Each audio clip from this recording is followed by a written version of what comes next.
Okay. Hi, everyone, and welcome. We're going to go ahead and give everyone a few minutes to join, and then we'll go ahead and get started.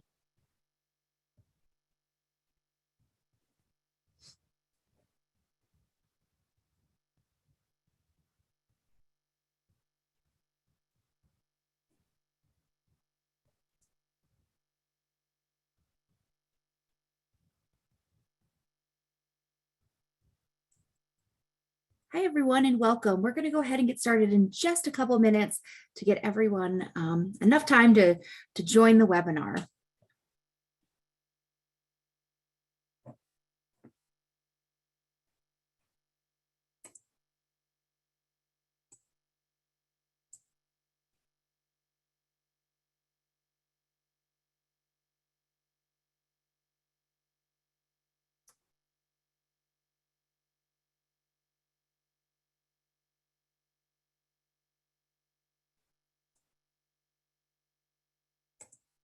All right, well, welcome everyone. Thanks for joining us this morning or afternoon or evening, wherever you are in the world. We're very excited that you're joining us here today to learn about the Master of Science in Data Science program offered by the University of Colorado Boulder online. So my name is Kaitlyn Rye, and I am the graduate advisor for the program.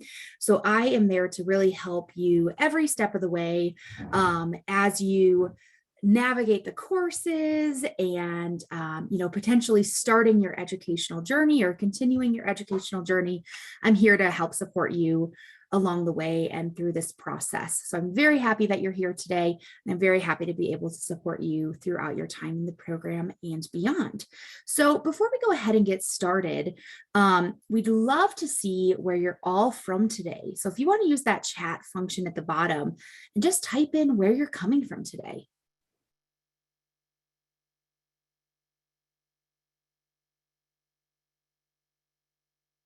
Great. See a lot of places: India, Michigan, Brazil, Taiwan, Denver, Fort Collins, Hong Kong, Philippines, Chicago, Germany, Alabama. All right, well, great. Well, it's so good to see everyone where you're joining us from around the world. So welcome and thanks again for joining us. We are right now going to disable the chat, and we'll talk a little bit about how to ask questions in just a little bit. But first, I want to introduce some of the other presenters that are here with us today. So Josh, if you want to introduce yourself. Perfect. Hi, everybody. My name is Josh Kawinski. I am the Program and Marketing Coordinator for the Data Science program at the University of Colorado. Mika. Hi, everyone, and welcome. I'm Mika Puseman, and I'm the course coordinator for the Data Science program. Great. So as we get oriented to the Zoom interface, I just want to let everyone know that we will be recording this webinar. So no worries if you don't take notes or anything like that. This will be available if you miss any sections, and we will send it out to all registered participants as well. The chat feature is disabled at this point, but don't worry, there is still that Q&A feature, and that's really the best place to get those questions answered. We will likely cover most of those questions you have throughout the presentation, so it is preferred that you wait till the end to ask those questions, and we will have plenty of time. So no worries there, but you'll definitely use that Q&A feature at the bottom of your screen to ask those questions. So let's talk a little bit about what we're going to be covering today. So we are going to be doing a brief overview of the program, and then we'll also answer some of those top questions we get, which you probably have. And then we will keep in mind with that Q&A at the end. So as previously mentioned, please refrain from asking questions until the end of the presentation. And after the presentation is finished, you can use that Q&A feature to ask those questions, and we'll be happy to help. So at this point, I'm going to turn it over to Mika, and she's going to do a quick introduction of the program and the university. Yes, again, welcome. So I'll start by telling you just a little bit about the university itself. CU Boulder is a world-class university. We have over 850 visiting international scholars and students. We are ranked in the top 30 in world education, which is based on educational quality, student training, faculty prestige, faculty research, and that's according to the academic ranking of universities in 2018. Currently, we're ranked 59 in the best global universities, and we were founded in 1876. We are a tier 1 research institution. We have launched with our faculty over 140 new startups. Our researchers have filed for over 1,000 patents in the last 8 years. Over 500 inventions have been delivered in the last 5 years as well. And we have 5 Nobel Prize winners, 5 National Medal of Science winners, and 51 Fulbright Fellows among our graduates.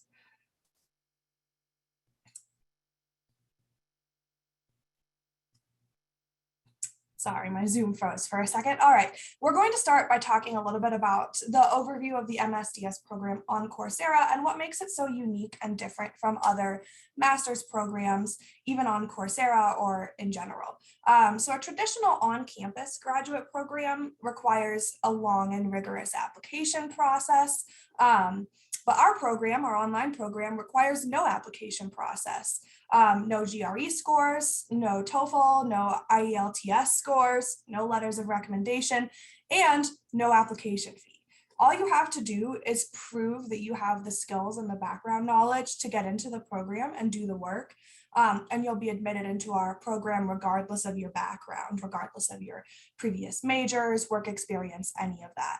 All you have to do is complete a series of 3 courses with a cumulative GPA of 3.0 or higher, which is a B average, and then you are automatically admitted as a graduate student at CU Boulder. So that's how our performance-based admissions works. There's no prerequisites for the program, but we do suggest that you're familiar with Python, R, calculus, including derivatives and integrals, linear algebra, which is specifically focused in matrix multiplication, inversion, and linear systems. And then you're just going to complete that 3 pathway course series, which I mentioned earlier. We call those the pathway specializations. We have 2 of those that you can choose from. If you're stronger in a computer science background, we recommend that you start with our data structures and algorithms pathway, which focuses more on computer science skills. However, if you're stronger in statistics, we recommend that you start with the statistical inference for data science pathway, which, as you can tell, focuses more on statistics. You'll complete 3 courses in either of those 2 pathways, do that with that B average, and then you'll be admitted into the program.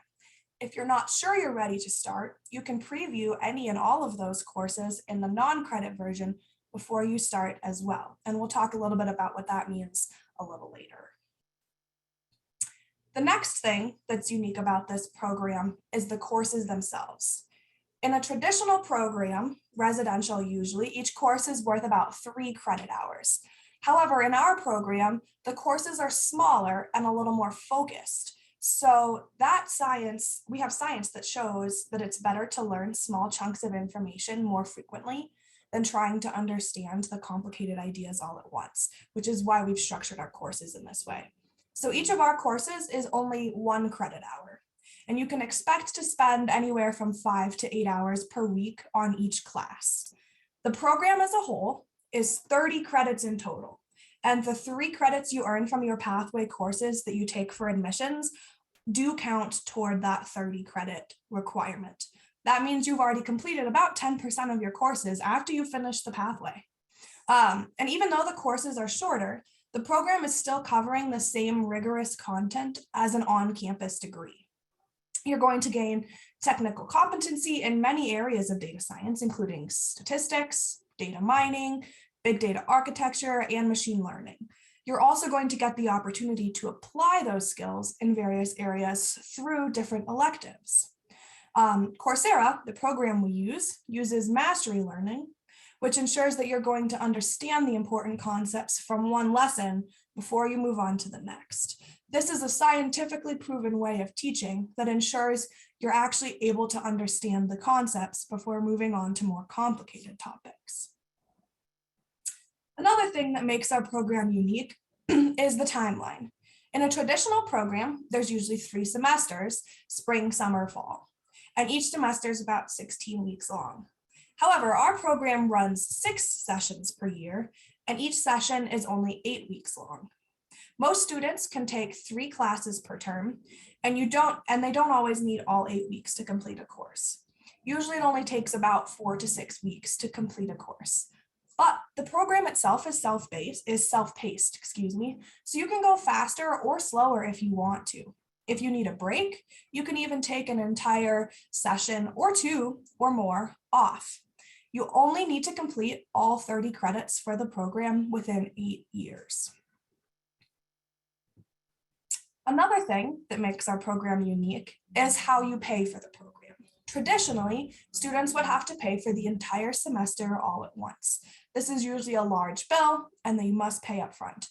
However, our program doesn't do this. In our program, you can pay as you go. Each credit is only $667. And remember, each course is 1 credit, so that equates to $667 per course.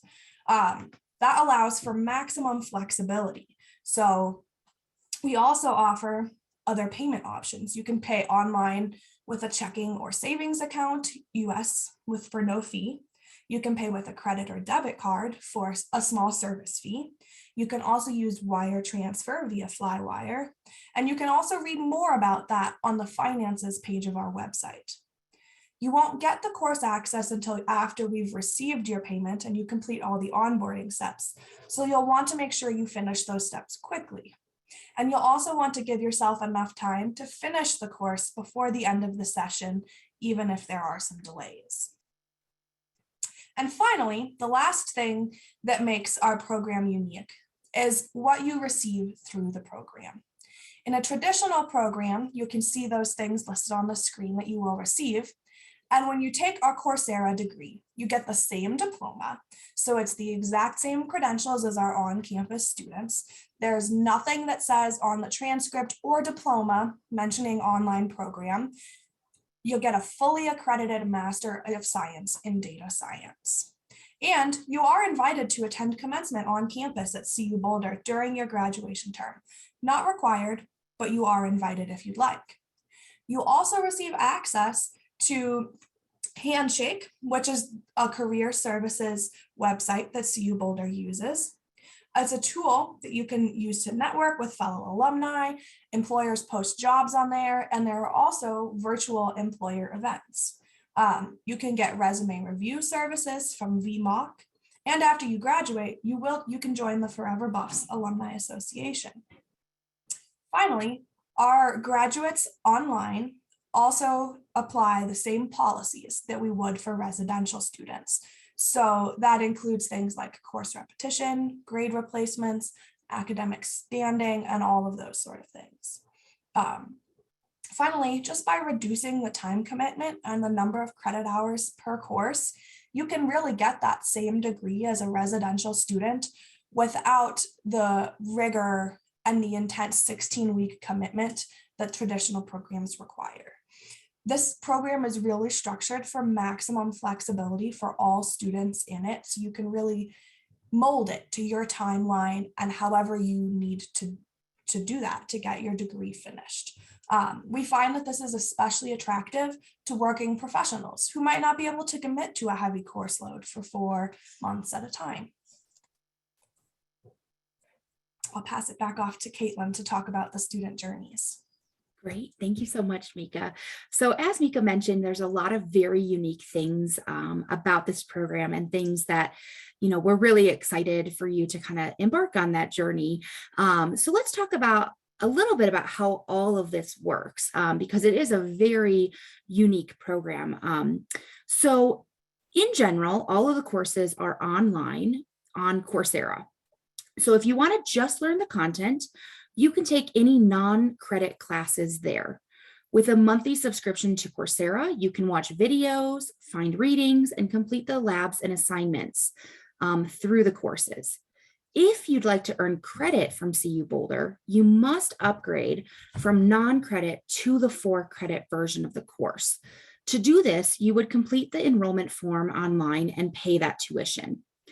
Then new students are required to complete the onboarding course before they can access that 4-credit content. It normally takes about a few hours to complete. The onboarding course does not affect your GPA, and it's not listed on your transcript. It's just there to provide you resources that you now have access to as a 4-credit student. It also covers program details, how to use the Coursera platform, and once again, access those resources as a CU Boulder student. After you complete that onboarding course, you'll get access to that final exam or project, which is exclusive just in that 4-credit content. So students in the 4-credit classes will get access to additional student services, including University of Colorado email address, online library services, and of course, those career services that Mika was mentioning. You'll also be able to access weekly office hours with course facilitators who are essentially teaching assistants in each of those courses. So it gives you that time to ask those questions one-on-one and to interact with those facilitators in those courses. And you'll also get access to a dedicated support email where you can get help with questions for your 4-credit classes. You can start any class with non-credit or in the non-credit version, and then upgrade to 4-credit at any point within that enrollment window. And in fact, as an advisor, I would highly recommend that, especially if you're new to starting your graduate education. We would highly recommend that you sample and see what the content is in non-credit first, just to make sure that you're able to be successful in the class before enrolling in the 4-credit version, in which case then you get academic credit for. So 4-credit classes, in summary, are really classes that you get academic credit for. Those are the ones that you show up on your transcript, and you get additional student services. And the non-credit version of the classes are available for students who are just trying to sample the courses and potentially upgrade later. So let's talk about some sample learner journeys. So we understand everyone is coming from a very different background, and we love that about the program. We love where all of you are coming from, and we love that you maybe have several years of experience in the data science field, or maybe you're looking to make a career move and you're newer to the data science field. This is a really great program for you to learn from students from these various backgrounds, both professionally, geographically, personally, academically, and everything in between. So let's take a look at some of these, typical learner journeys that we see for our students. So most students are like Muhammad here. So these students start by taking those 3 pathway courses. So remember, you do have to earn a B average or better, and you can choose from either the data structures and algorithms pathway, if you're stronger in computer science and Python programming, or you can start out in the statistical inference pathway if you're coming from more of a statistical, mathematical, or R programming background. At that point, you'll be admitted to the degree. Those 3 credits that you took will count towards your degree. So then you only have 27 more credits to take before you graduate. The courses are designed to be flexible, so you can really complete them in any order. You need to take 21 core classes and 9 elective classes to graduate. There are 6 terms per year, and most students take anywhere from 1 to 3 courses per term. If you're like Muhammad here, you would take 3 courses per term. This is equivalent to a full-time graduate study. If you follow this learner journey, you can complete all 30 credits in about 2 years.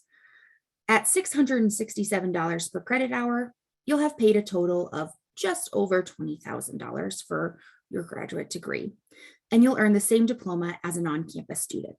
Well, let's take a look at some other learner journeys, because this program is designed to be flexible. Some students need more time, like Ryan here. Ryan isn't really sure if he's ready for the program just yet, so he starts off in the non-credit course. After he feels confident, he pays tuition and upgrades to that 4-credit version of the course. And all of the work that he's completed in the non-credit version transfers with him when he upgrades to 4-credit, and then he just needs to complete that final exam or project to earn that academic credit after upgrading. Ryan has a very busy schedule, so he takes fewer classes per term. He even takes a few breaks throughout the program because when he's busy at his job, he doesn't have that extra 5 to 8 hours per week to dedicate to courses. So if you take this extended learner journey, just remember that you must complete the degree within 8 years. On the other hand, some students might want to complete the degree faster, and that's welcome, of course, too. So Linda here wants to earn her MSDS degree as soon as possible. So she takes about 4 or 5 classes every term. At this pace, you could complete the entire degree in as little as a year. And you can really ultimately choose the right pace that's right for you. And of course, as your advisor, I welcome you to have these conversations with me prior to enrolling, in your terms to figure out maybe what learner journey or what course load would be best for you, depending on, your personal situations. So let's take a look at some of the course topics in general. This is a list of topics that you'll study in the degree. You can also find it on our website under curriculum. So notice that the topics with asterisks are what we actually call specializations. Specializations are a series of 1-credit classes that are linked together to cover a topic in depth. So most specializations have 3 courses.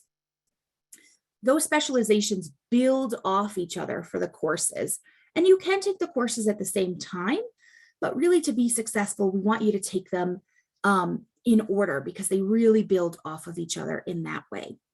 The gold topics listed are pathway specializations. So you'll most likely start with one of those subject areas, but as mentioned previously, you can really start anywhere in your degree. So let's go over some of the most frequently asked questions at this point. So one of the major questions we get is this degree on Coursera accredited? And yes, it is.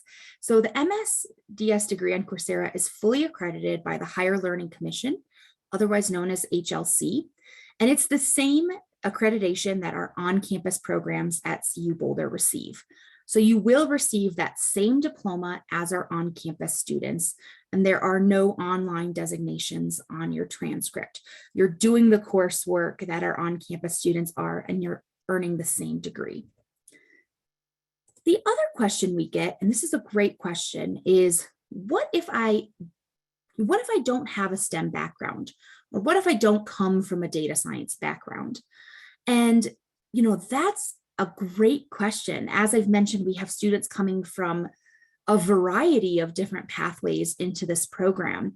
And, you can, of course, sample those courses in non-credit first to see if, you have some of that programming background, whether it's self-taught or more through formal instruction to see if, you're kind of at the pace for being successful in the rest of the courses.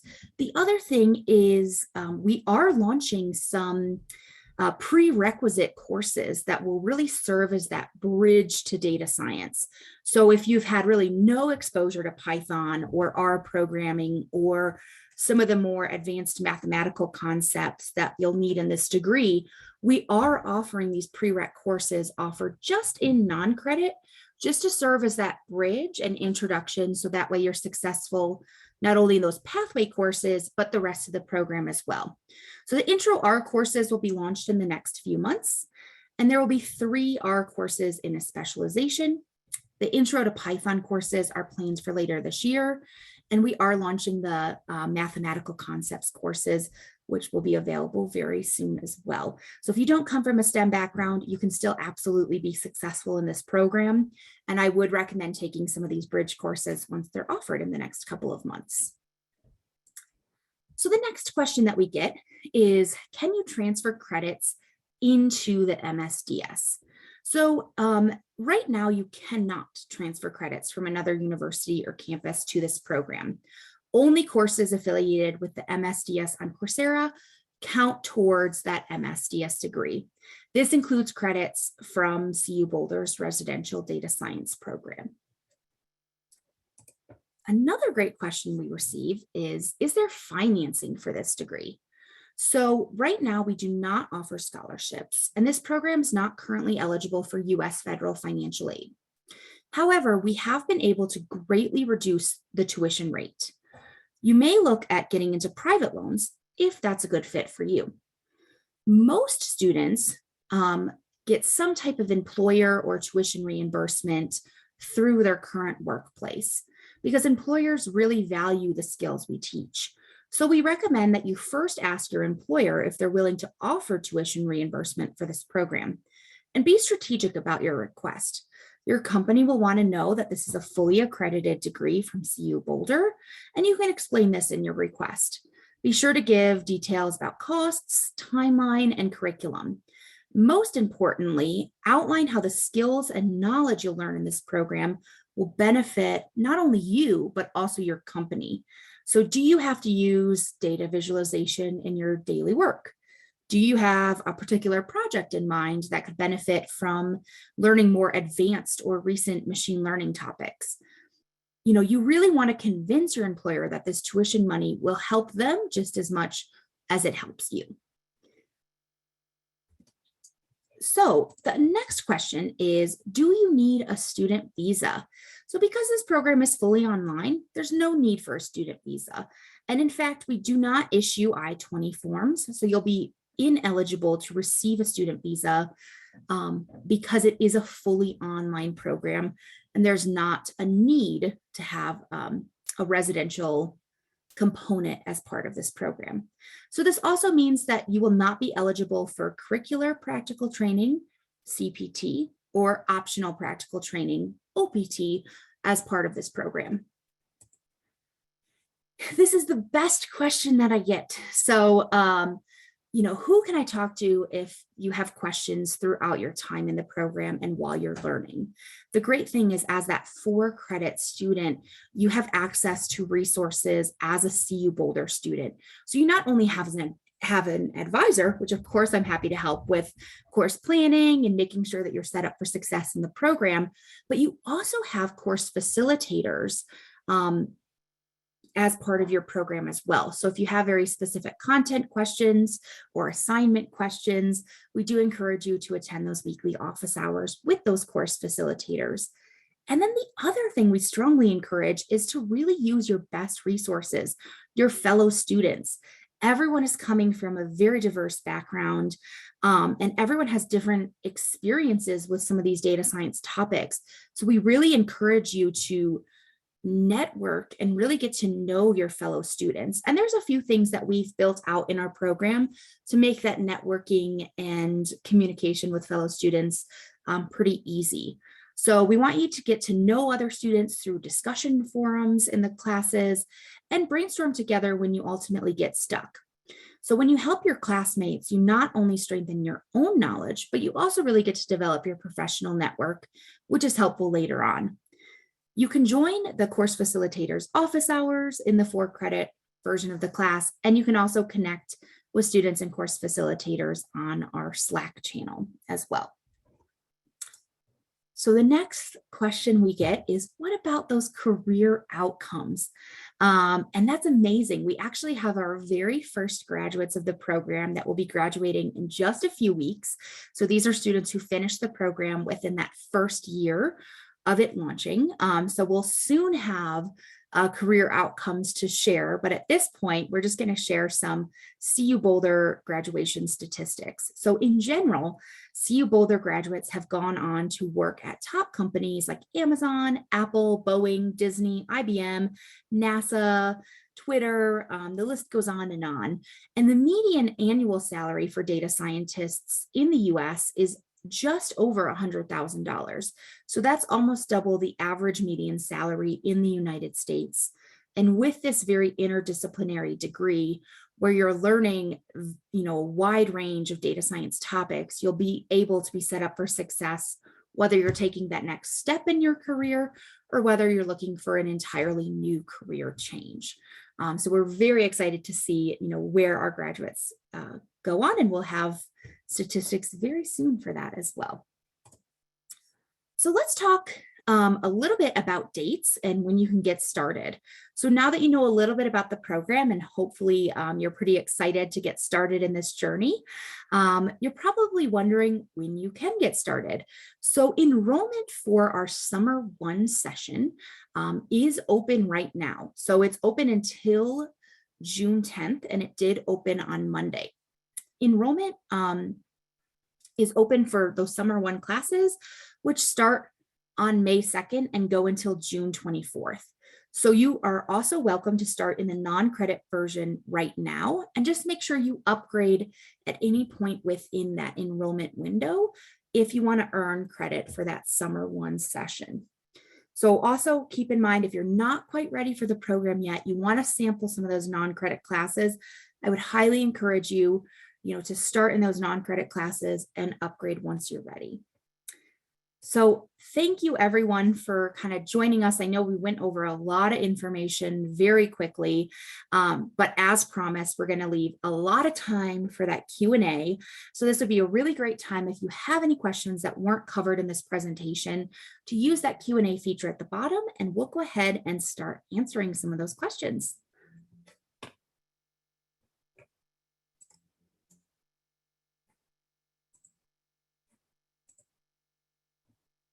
All right, so we do have a question right here. What are some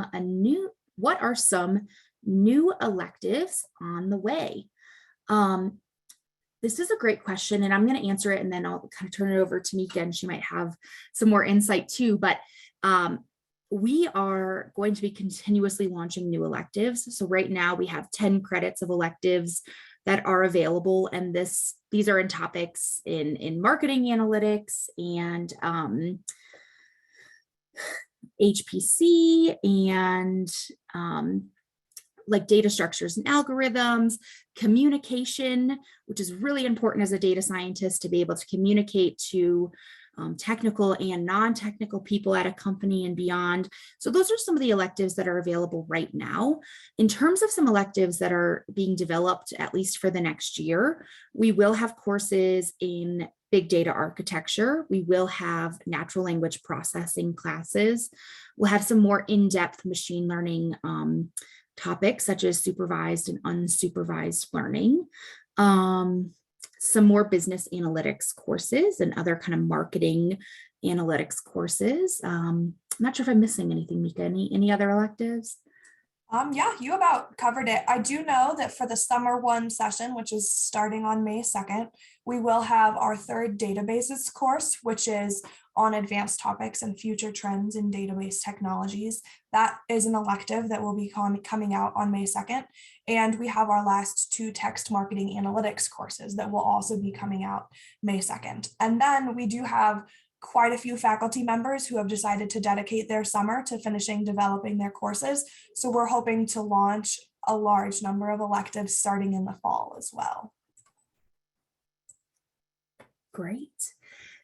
So another question we got is, will there be a bridge to data science pathway offered like the on-campus version? Great question. We did answer this in the session, but just to reiterate, yes, there will be several kind of bridge courses launching in both programming basics, R and Python, which are the 2 programming languages we use in the program, and then some more kind of basic to advanced mathematical concepts such as the linear algebra and multivariable calculus. So those are all in the works right now. They'll be launched, by fall 2022. So it's a good time over the summer if you're kind of jumping into the data science field to kind of take those bridge courses and start in the fall or beyond. Once again, it's very self-paced, so whatever works for you. But yes, we will have those bridge classes coming very soon. Okay, so another question is, I understand that online will not be mentioned in the diploma and transcript for the degree. My question is, transcript for MS Data Science through online mode of learning looks exactly the same as the on-campus MS Data Science, or if there's any difference? No, there's no difference. The only difference is that the classes are 1 credit instead of 3. So our on-campus program, those classes are set up in that traditional 16-week session. So the classes themselves are 3 weeks. So if a student is taking a machine learning class on campus, that shows as just machine learning, 3 credits, where the online program uses that mastery concept. So that machine learning will show as a specialization. So each of those classes under machine learning will just show as 1 credit. And that's really the only difference. It's still going to show Master of Science and Data Science. It's still going to show the terms that you're taking those classes, the letter grade that you receive in those classes. And it's outside of really the credit hours, it's identical to the on-campus transcript. Another question is, would this MSDS program be a good fit for someone looking to go into HPC infrastructure and administration? It appears to be more software oriented. Great question. It's not entirely software structured. You're going to get a good concept of programming, because to really be a strong data scientist, you have to have both R and Python, because really companies are needing both. And so we've designed the curriculum, with industry leaders and industry partners to make sure it's going to prepare you to be the best data scientist. But it's also very application based as well. So it's not so theory based. This is a professional program. We want you to be successful after you graduate. So you're going to be learning how to use these data science tools and techniques and programming and software to also apply it to different industries in data science. So I'm a little bit less able to answer the HPC infrastructure and administration, but if you do want to send us an email, I can kind of look into it further and have a conversation with you to make sure that this is a good fit program for you. A couple questions that I can answer real quick as well, Kaitlyn. So one of them is asking about how exams work. And so we have a couple different ways that we run exams in the program. Some courses have proctored exams. And so for those exams, we use ProctorU. So you'll create a ProctorU account. In the onboarding material, we give you all the information for how to do that, how to set up the account, how to make sure you're in the CU Boulder program on ProctorU. And then you go ahead, and when you're ready to take the exam, you're going to schedule it. ProctorU requests 3 days in advance so that they can have a proctor ready for you. So you do have to keep that in mind when scheduling your tests. For any proctored exams, that's how it will work. They'll have the proctors all ready for you. You're just going to go through their system and do all of that. We do also have some courses that don't have proctored exams. So those exams either consist of peer-reviewed projects. So you'll work on the project, submit it, and then it will be graded through the peer review process. Some of them are coding problems. So you'll actually write out the code and it will be auto-graded through Coursera's auto-grader program. So there's a variety of ways that tests work, but that's generally how the tests go in the program. And then another question that I can answer for you all is about the enrollment dates. So someone is asking if the enrollment dates are always in 2-month windows. And so the answer to that is yes. We always start enrollments 2 weeks before the courses start. So for summer 1, that's 2 weeks beforehand. Summer 2, it's 2 weeks beforehand, and so on. And then they go until 2 weeks before the course is over. So you have a very large amount of time to enroll in the course. You can enroll at any point during that enrollment window. And the only thing you need to keep in mind is whether or not you'll be able to finish the 4-credit material between when you enroll and when that session that you enroll in ends. So that's something to keep in mind. If you are worried about those dates, we do have the entire 2022 year listed out on our calendar on our website, and that can really help you pay attention to those dates and see when the best session to enroll in for you is. Great, thanks, Mika. And I see a couple questions about finances and how to pay for this program. So the first question is, if you're being sponsored by an employer and they're offering tuition assistance, how do you pay? So because of how the enrollment works for this program, you do have to pay at the time of enrollment. So most often students who get that tuition or employee reimbursement, it usually works exactly like that, as a reimbursement. So if you do have any questions, or if you need kind of an invoice after making that payment, we can provide you that invoice, so then you can go through that process of getting reimbursed from your employer. Your employer can also set up an account as a third-party sponsor, and that is after you are admitted to the program. So you still would have to pay upon enrollment for those 3 pathway courses, and then after admitted, your employer can pay directly through this third-party sponsorship. If you have any specific questions about that, I'm happy to direct you to the resources if you email datascience@colorado.edu. But that's essentially how that does work, is you would have to upfront that and pay when you do enroll, and then they can set up a third-party billing later on. The second question about finances that we've received is, does the CU tuition assistance benefit for employees apply to this degree? Unfortunately, it does not. That CU tuition assistance benefit is only for on-campus programs.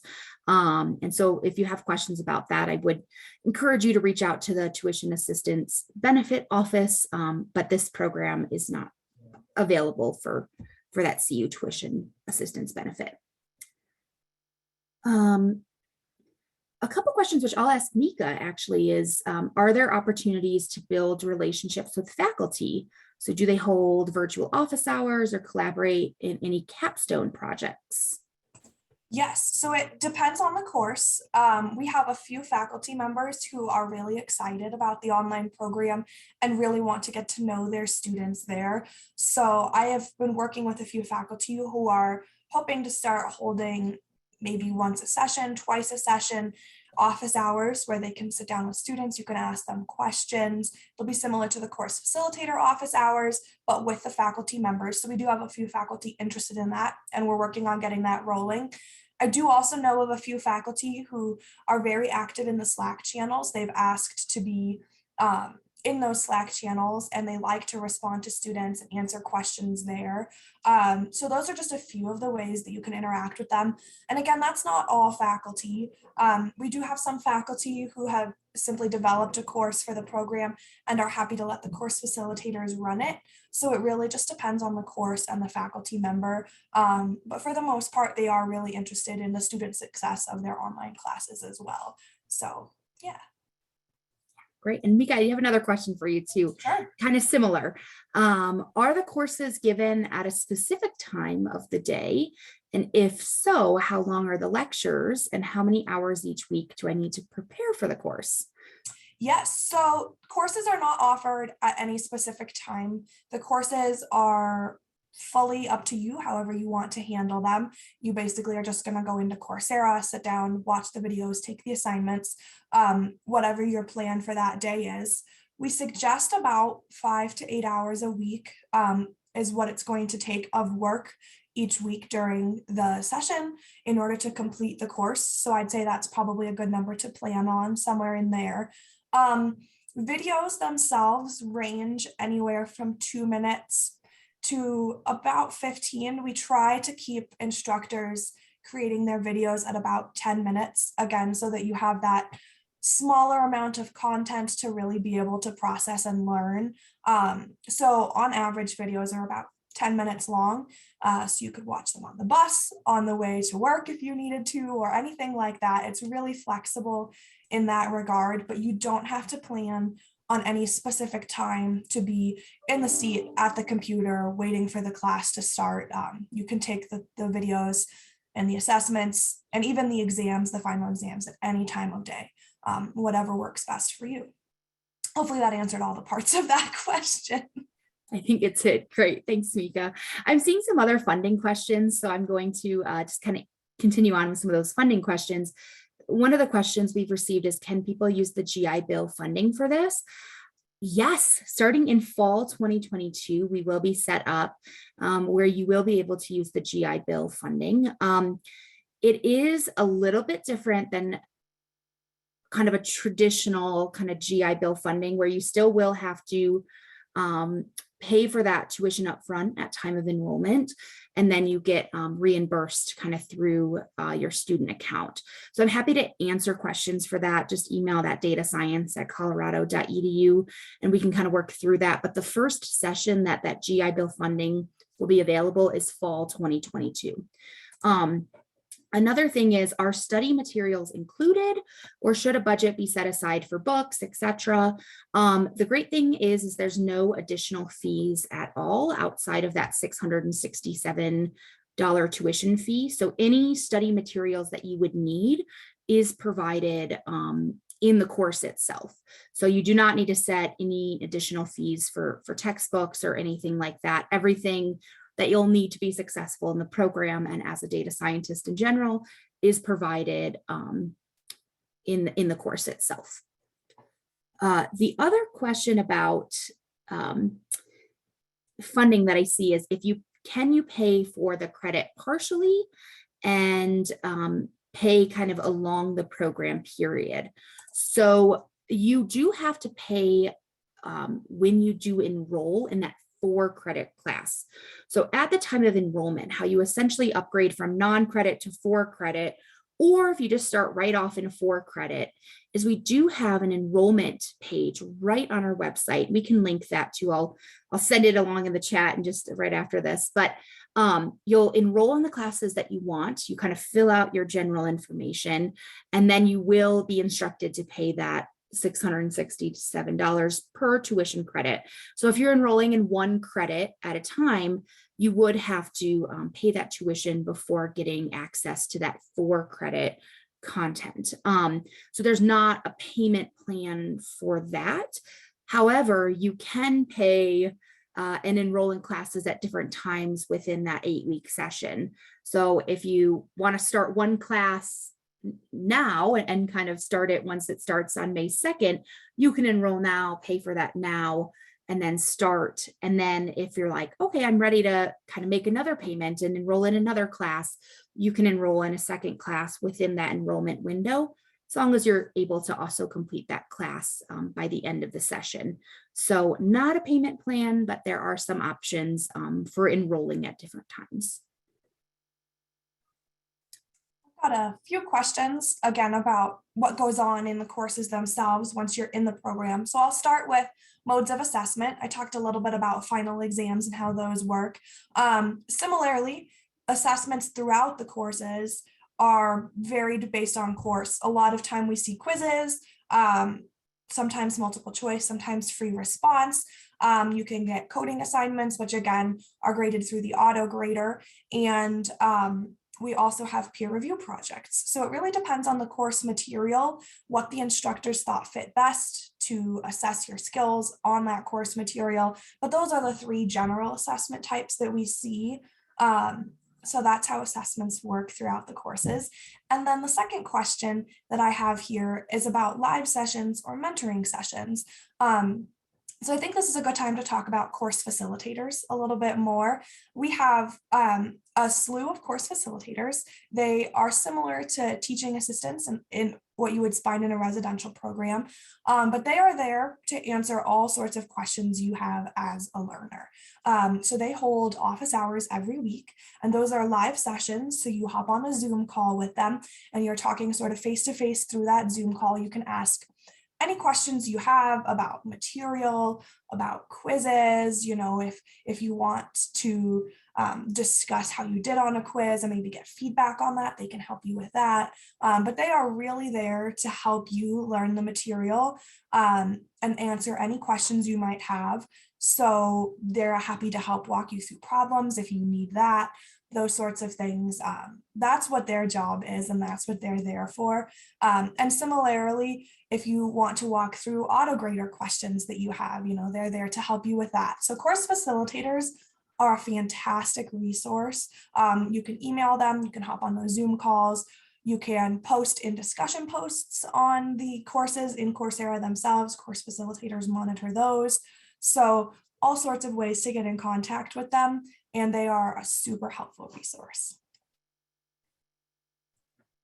Great. And Mika, kind of as a follow-up question to what you were mentioning, and I'll answer the first part of this, but can you share more details about course projects? Is there one big capstone project in the final term? Are there all individual projects, or are there some group projects? So I'll let you answer kind of that second part, but the first part is, is there a big capstone project in the final term? At this point, there is not. That is something we are developing within the next year, but won't really be available until a year from now. So, really you're using that mastery learning to really kind of master the concepts in the program. And you are going to have, projects and assignments and things that you can put on GitHub and beyond. So you will have a really good portfolio when you go to graduate, but there's not necessarily at this point one big capstone project as part of the program. But secondary, Mika, is, are there all individual projects, or are there some group projects? Yeah, so I'd say for the most part, projects are individual.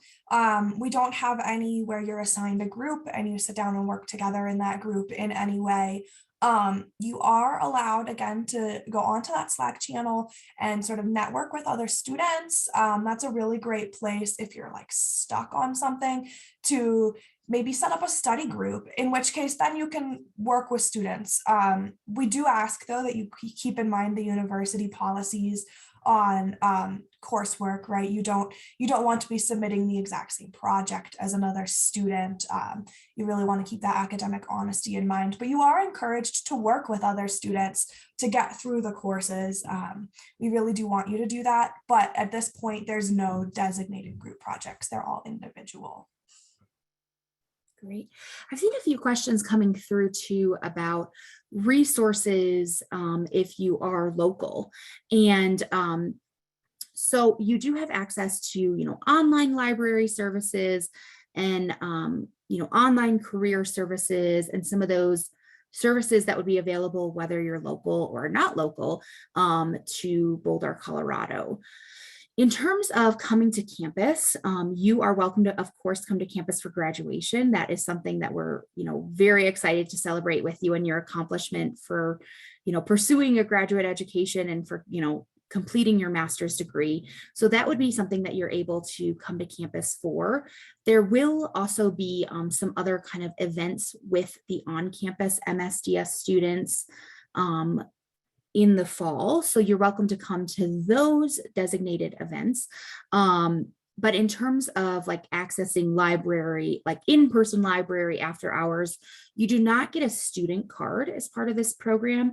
And that student card is what really gives you access to, the library after hours and things like that.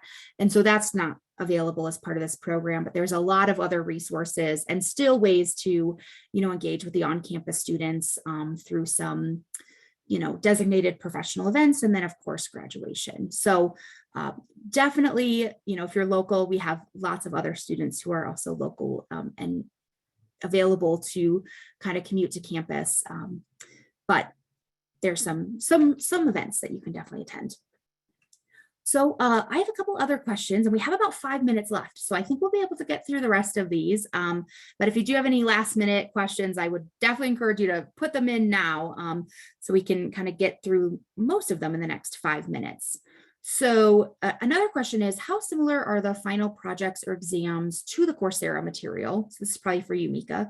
How good of an indication is your online grade to your success for the 4-credit exam? So if you're doing well in the non-credit space, how successful are you going to be once you upgrade to that 4-credit exam? Yeah, I would say that the indication between how well you're doing in non-credit and how well you're going to do in the final exam, they correlate pretty well. We have a fantastic team of learning experience designers who work very closely with the instructors to make sure that their courses are well developed and consistent throughout the entirety of the course. So that's why we encourage you to start in the non-credit version. If you are doing really well in that non-credit version, that's a very good sign that you're going to do well on the final exam. Of course, you do have to keep in mind that these are master's degree program courses and they are rigorous. So you'll want to be prepared for those final exams. Don't go into them unprepared or anything like that, but I would say that it's usually very consistent throughout the course. If you're doing well on the assessments that are coming up on quizzes and projects and that sort of thing, and if you're understanding the material that's being presented in the videos, it's a pretty good indication you're going to do well on that final exam. Usually instructors are pretty consistent with their assessment types as well. So if you have an instructor who's been using multiple choice quizzes for the majority of their course, it's a pretty good bet that they're going to be using a similar format for the final exam. And same thing if you have an instructor who's been doing peer review projects for the entirety of the course. Most likely your final exam is going to be some sort of peer reviewed project as well. It's not always a guarantee, but that's usually pretty consistent in that way too. Great. So I'm going to answer some of these other questions that are coming in. So one is about timeline. So you said that courses can take up to 6 weeks to be completed, but how long do we have maximum? This is a great question. And this is a question that as an advisor, I get a lot. So I really appreciate this question. Once you are enrolled in that 4-credit version, you are designated with that kind of academic session you're in. So if you enroll today, you'll be enrolled in summer 1, in which the classes start on May 2nd and end June 24th. So once you're enrolled in that 4-credit, that means that you have until that end of the session day, which is June 24th for summer 1, to complete that class. This is a master's degree program. So although the assignments within the course have flexible deadlines, everything in that class has to be turned in by that last day. And sometimes it needs to be done 72 hours in advance if it's a peer review project, or scheduling your ProctorU final exam if that's what's required. So if you're in the non-credit space, you can essentially take as long as you want. That's why we encourage as much as possible to stay in that non-credit space, because then you're not tied to a specific start and end date of that class. And it also really gives you that time to make sure you're successful in the assignments before getting tied to that academic credit, which goes along with kind of that second question that I've now received, which is, a student as part of this program must maintain a B average throughout the program. What happens if a student drops in a course below that average? So there's a lot of things, this is a conversation that we would have as an advisor. This is why we recommend starting off in the non-credit and upgrading once you're ready. So that way you do, receive the best grade and are successful in each of the courses as much as possible. But we understand sometimes once you are in the 4-credit class, that then something happens in life and, you're not able to complete the course. In that case, we would, of course, recommend reaching out as soon as possible. There are a few other grade repetition and grade replacement policies that, I know we only have 1 minute left, so I could get into very detailed, but if you do have this question, it's a conversation we'll have when that comes. And I'm happy to discuss that. If you want to set up a meeting, just email that datascience@colorado.edu, and I'm happy to kind of discuss that further. And I know that it's now about time. So I know there's a few other questions that we weren't quite able to get to. So if we weren't able to get to your question, I would recommend reaching out to datascience@colorado.edu. Let me put it in the chat right here, so everyone has that. And we'll be able to answer any questions you have that we weren't able to get to today, or if you have any more in-depth questions, we're happy to get to those as well. But thanks again, everyone, for joining us today. We hope that you, really learned about the program and are excited about it, just as we're excited for you to get started in the program. Reach out if you have any questions. We're all here for you. And so, hope to see you online soon.